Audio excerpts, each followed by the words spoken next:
Lord. దేవుని పరిశుద్ధ నామానికి మహిమ కలుగును గాక. ఉదయకాల సమయంన అనుదినమన్నా అనే కార్యక్రమాన్ని వీక్షిస్తున్న దేవుని బిడ్డలారా, మీ అందరికీ నా హృదయపూర్వకమైన వందనాలు. ఈ ఉదయకాల సమయం దేవుడు మనకిచ్చిన మాటను చదువుకుందాం. కీర్తనలు 126వ అధ్యాయం 5వ వాక్యం. కన్నీళ్లు విడుచుచూ విత్తువారు సంతోషగానంతో పంట కోసెదరు.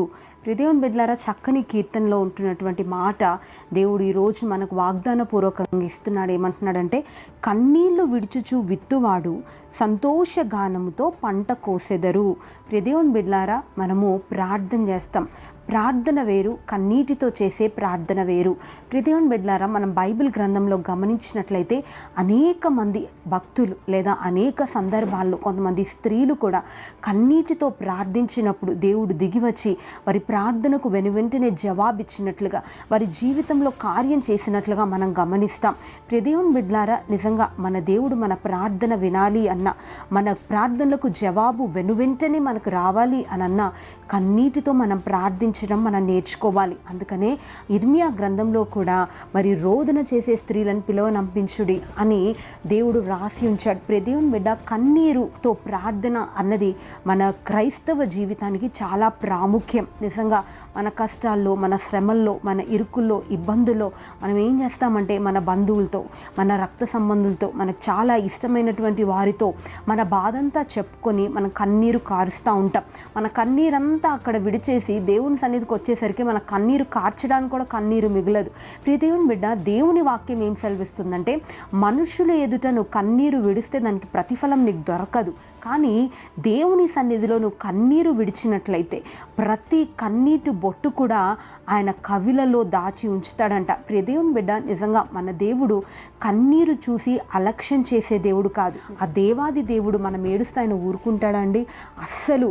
మనం కన్నీరు విడిస్తే ఆయన ఊరుకొని కూర్చుండే దేవుడు కాదు. నువ్వు కన్నీరు విడిచ చూసి ఆయన వెనువెంటనే దిగి వచ్చి నీకు సహాయం చేస్తాడు. దేవుని బిడ్డ, ఈ ఉదయకాల సమయంన దేవుని సన్నిధిలో కన్నీటితో నీ సమస్య గురించి నువ్వు ప్రార్థన చేసుకోగలిగితే తప్పకుండా ఒక సంతోషాన్ని దేవుని దగ్గర నుండి నువ్వు పొందుకుంటావు. నీ బాధలో, నీ ఇరుకులో, నీ ఇబ్బందుల్లో, నీ సమస్యలో ఇంతవరకు నీ సమస్యను మనుషులకు చెప్పుకొని, నీ స్నేహితులకు చెప్పుకొని, నీ ఇరుగు పొరుగు వారికి చెప్పుకొని, నీ తల్లిదండ్రులకు చెప్పుకొని, ఈ విధంగా నీకు సంబంధించినటువంటి వ్యక్తులతో నీ యొక్క బాధను పంచుకొని కన్నీరు విడిచి దేవుని సన్నిధానానికి వచ్చేసరికి అలసిపోయి ఏదో ప్రార్థన చేస్తున్నానులే అని చేసి మరి వదిలేస్తున్నావేమో.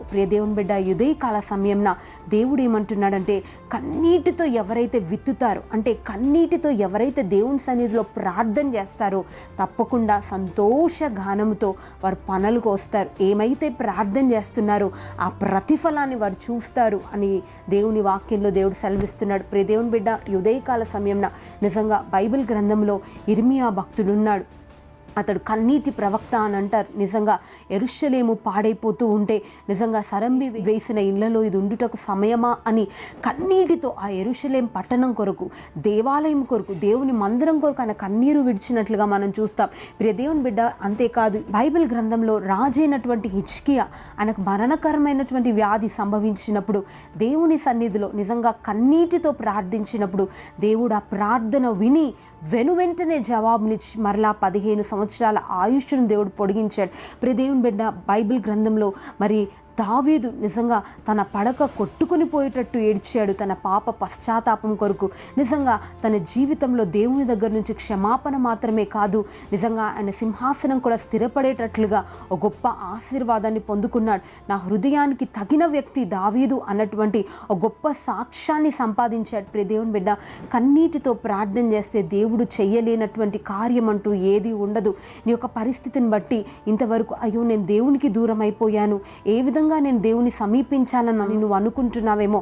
దేవుని బిడ్డ, కన్నీటితో ఆయన పాదాలు పట్టుకొని నీ యొక్క తప్పిదములన్నీ కూడా నువ్వు ఒప్పుకున్నట్లయితే తప్పకుండా దేవుడు నీ జీవితంలో గొప్ప కార్యం చేసి నీ ప్రక్కనే ఆయన నిలబడబోతున్నాడు. వ్యాధితో మూలుగుతున్నావు కానీ దేవుని సన్నిధిలో కన్నీరు విడవలేని పరిస్థితి ఏమో. దేవుని బిడ్డ, ఏ కన్నీరైనా, ఏ వేదనైనా ఆయనతో చెప్పుకున్నట్లయితే నీ యొక్క ప్రతి బాధ నుంచి ఆయన నివారణ నీకు కలిగిస్తాడు. నీ యొక్క అప్పు సమస్యలో, నిరుద్యోగ సమస్యలో, మరి వివాహం కాక, సరి అయిన చదువు లేక, సరి అయినటువంటి సహాయం అందక, మరి కుటుంబ పరిస్థితుల్లో మరి ఆర్థిక ఇబ్బందులకు గురై కుటుంబాన్ని సరిగ్గా ఈదుకోలేక, ఈ విధంగా ఎన్నో ఇబ్బందుల మధ్యలో నీ జీవితము మరి నడుస్తుందేమో. ప్రియ దేవుని బిడ్డ, ఆయన ఏమంటున్నాడంటే కన్నీటితో ఆయన సన్నిధిలో ప్రార్థిస్తే తప్పకుండా సంతోషాన్ని నీ జీవితంలో నువ్వు చూడబోతున్నావు. ప్రియ దేవుని బిడ్డ, ఈ లోకంలో ఇంతవరకు నువ్వు కన్నీరు కారుస్తూ వ్యర్థపరుచుకున్నావేమో. ఈ ఉదయకాల సమయంలో ఏ చిన్న సమస్య వచ్చినా, ఏ బాధ ఉన్నా ఆయన సన్నిధిలో కన్నీరు కార్చి మొదటిగా నీ సమస్యను ఆయనకు చెప్పు. తప్పకుండా నీకు విడుదలను దేవుడు అనుగ్రహించబోతున్నాడు. ఎందుకంటే మన దేవుడు కన్నీటికి ఆయన సింహాసనం దిగి వచ్చి నీ యొక్క రోదనను ఆయన చూసి నీ కన్నీటిని తుడిచి నీకు జవాబును అనుగ్రహించే దేవుడు. ఆయన కనికర స్వరూపి, ఆయన కనికరం కలిగిన దేవుడు. ప్రియ దేవుని బిడ్డ, ఈ ఉదయకాల సమయంలో నీ కష్టంలో, నీ నిట్టూర్పులో, నీ బాధలో నువ్వు విడుస్తున్నటువంటి కన్నీరు అది దేవుని సన్నిధిలో నువ్వు విడవగలిగితే తప్పకుండా నువ్వు జవాబును చూడబోతున్నావు. ఆయన నీ జీవితంలో గొప్ప కార్యాన్ని చేయబోతున్నాడు. ప్రార్థన చేసుకుందాం. ప్రార్థన.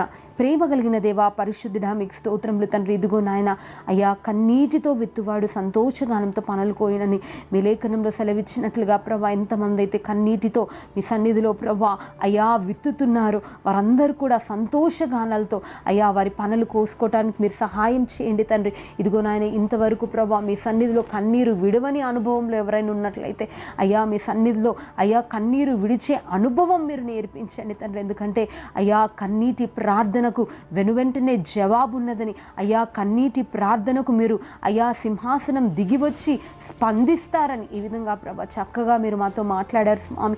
ఇక మీదట ప్రభా ఎప్పుడు మోకరించినా మీ సన్నిధిలో కన్నీరు విడిచి మీ యొక్క అయ్యా నాయన సహాయాన్ని ప్రతి ఒక్కొక్కరు పొందుకొనుటకు మీరు సహాయం దయచేయమని, ప్రతి ఒక్కరి జీవితంలో నెమ్మది, సంతోషాన్ని, సమాధానాన్ని ఏర్పరచమని ప్రార్థన చేస్తూ కన్నీటిని అయ్యా నాట్యంగా ప్రతి ఒక్కరి జీవితంలో ఉదయకాల సమయంలో మీరు మార్చమని అడుగుతూ యేసు నామమున అడుగుతున్నాం తండ్రి. ఆమేన్. నిన్ను విడచిన సమయం